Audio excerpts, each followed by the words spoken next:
बिस्मिल्लाहिर्रहमानिर्रहीम। अस्सलाम वालेकुम नाजरीन, उर्दू खबरनामा लेकर मैं अरशद भट्ट आपके सामने हाजिर हूँ। नजर डालते हैं आज की अहम खबरों पर। जम्मू कश्मीर के किश्तवाड़ ज़िले के चसूती गांव में कल बादल फटने की वजह से जो तबाही हुई उसमें अभी तक 70 अफराद हलाक, 150 के करीब जख्मी, जबकि 200 से जायद अभी भी लापता हैं, जिन्हें तलाश करने की खातिर बड़े पैमाने पर रेस्क्यू ऑपरेशन जारी है। आइए इस रिपोर्ट में देखते हैं।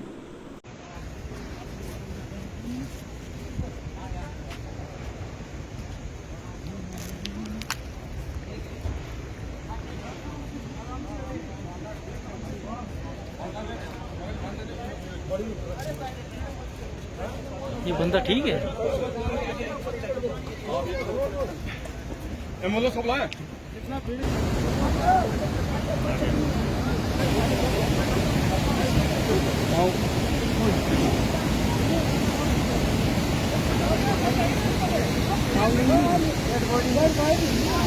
बाहर जाना है।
इधर नेशनल कॉन्फ्रेंस के सदर डॉक्टर फारूक अब्दुल्ला का कहना है कि किश्तवाड़ में बादल फटने की वजह से 1000 के करीब अफराद लापता हैं। उन्होंने मजीद क्या कुछ कहा, आइए सुनते हैं। बहुत अफसोस का ट्रेजेडी है।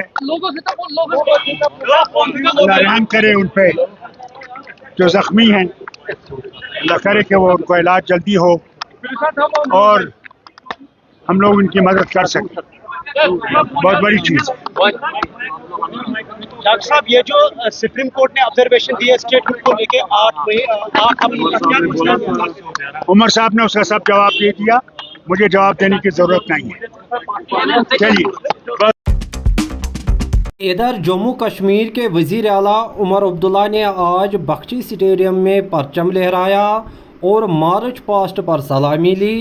इस मौके पर वज़ीर आला उमर अब्दुल्ला ने कहा कि रियासती दर्जे की बहाली को लेकर वो घर घर दस्तखती मुहिम शुरू करेंगे। आइए इस रिपोर्ट में देखते हैं।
मेरे अजीज हमवतनों, योम आज़ादी मुबारक हो।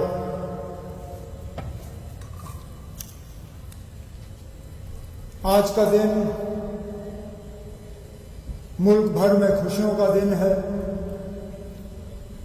आज हम आज़ादी का वो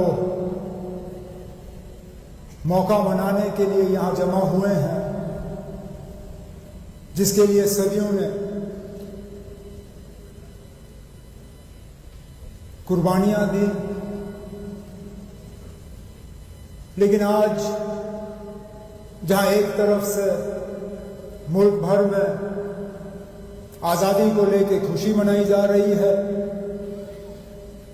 वहाँ हमें इस बात का भी एहसास है कि जम्मू कश्मीर में, खासकर जम्मू में, कई सारे घरों में आज मातम होगा। कल किश्तवाड़ में बादल फटने पे जो अफसोसनाक सामया पेश आया, उसमें अभी तक हमारी जानकारी के मुताबिक लगभग कोई 60 के आसपास लोग अपनी कीमती जानें गंवा चुके हैं, 100 से ज़्यादा जख्मी हैं और कई सारे लापता हैं जिनकी अभी पूरी तादाद हमारे सामने है नहीं। मैं अपनी तरफ से उन तमाम घरों को जिनके आज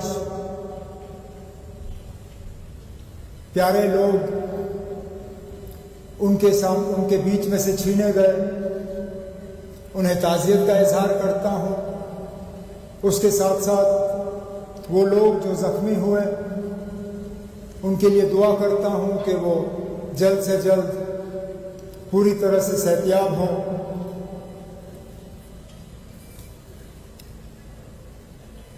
मैं अपने तरफ से, हुकूमत की तरफ से उन तमाम घरों को और किश्तवाड़ के लोगों को यकीन दिलाना चाहता हूँ कि हुकूमत की तरफ से जो भी मदद की ज़रूरत होगी उसमें कोई कमी जो है वो पेशरफ नहीं होगी। आगे आने वाले दिनों में हमें तय करना होगा कि आखिरकार ये हुआ क्यों। कहीं लापरवाही तो नहीं हुई, क्योंकि मौसम के बारे में हमें पहले से ही खबर थी। तो क्या हम हुकूमत के तरफ से, इंतज़ामिया की तरफ से और इक़दाम उठा सकते थे या और कदम ले सकते थे जिससे कि ये कीमती जानें बचाई जा सकती थी। आने वाले दिनों में भी इस पे शायद हमें जवाबदेह अपने आप को बनाना होगा। मेरे लिए आज की ये तकरीर अपने आप में बहुत मायने रखती है। 6 साल से ज़्यादा अरसा बीत चुका है जबकि जम्मू कश्मीर के लोगों ने अपने चुने हुए नुमाइंदे को यहाँ से तकरीर करते हुए सुना है। मुझे खुद 11 साल हो गए जबकि मैंने यहाँ इससे पहले जम्मू कश्मीर के लोगों को यहाँ इस स्टेज से जो है खिताब किया। इन 10-11 सालों में बहुत कुछ बदला। जहाँ पिछली बार जब मैं यहाँ खड़ा था तो जम्मू कश्मीर रियासत का वज़ीर आला था। इस मुल्क में हमारी अपनी एक पहचान थी, हमारा एक खसूसी दर्जा था, हमारा अपना झंडा था, हमारा अपना आईन था। आज वो उनमें से कुछ भी रहा नहीं। यहाँ तक कि जो रियासत का दर्जा हमारा था वो भी आज हमारा है नहीं। जमहूरियत दोबारा हासिल करने में भी हमें बहुत इंतज़ार करना पड़ा। इतना इंतज़ार क्यों कराया गया उसका भी अभी तक हमें सही माने में जवाब मिला नहीं। लेकिन चलिए, देर आए दुरुस्त आए। आज कम से कम जम्मू कश्मीर में लोगों की अपनी हुकूमत है जिसमें लोगों ने बढ़ चढ़ के उस हुकूमत को कायम करने में अपना रोल अदा किया। जब तक कि जम्मू कश्मीर को दोबारा इंसाफ नहीं मिलता, हमें अपनी कोशिशें और अपने इरादे इस मुल्क को उस मुकाम तक पहुंचाने के लिए जिंदा रखने होंगे जिस मुल्क की एक उम्मीद लगाए हुए उन लोगों ने जिंदगी और अपनी जान कुर्बान की, जिन्होंने हमें ये आजादी दिलवाई। चाहे वो महात्मा गांधी हो, चाहे वो पंडित जवाहरलाल नेहरू हो, चाहे वो सरदार पटेल हो, चाहे वो मौलाना आजाद हो, चाहे वो सुभाष चंद्र बोस हो, चाहे वो हजारों और हो जिनके नाम तक हम नहीं जानते, लेकिन जिन्होंने इस मुल्क को आजाद करने के लिए अपनी जिंदगी कुर्बान की। हमें उस हिंदुस्तान को हासिल करना है जिस हिंदुस्तान के लिए उन्होंने वो अपनी जान की कुर्बानी दी। हमें वो हिंदुस्तान हासिल करना है जिसमें सबको बराबरी का हक है। हमें वो हिंदुस्तान हासिल करना है जिसमें भाईचारा जो है वो बुलंद रहे। हमें वो मुल्क हासिल करना है जिसमें हर किसी को इस मुल्क की तरक्की में शामिल होने का बराबर का हिस्सा जो है वो मिले और हासिल और शामिल होने में बराबर का जो है हक हो। और हमें वो हिंदुस्तान, वो मुल्क कायम करना है जो अपने आप में खुद कफील हो, मजबूत हो, ताकतवर हो और किसी का डर ना हो। इस उम्मीद के साथ कि वो मुल्क कायम हो और उस मुल्क में जम्मू कश्मीर को अपना दर्जा जो है दोबारा वापस मिले, मैं एक बार फिर आप सबको इस मौके पे, आज़ादी के इस मौके पे आप सबको मुबारक करते हुए आपसे अब इजाजत चाहता हूँ। बहुत बहुत शुक्रिया। जय हिंद, जय जम्मू कश्मीर। अभी तक बस इतना ही। अगर जिंदगी रही तो आपसे फिर मुलाकात होगी। तब तक के लिए अल्लाह निगहबान।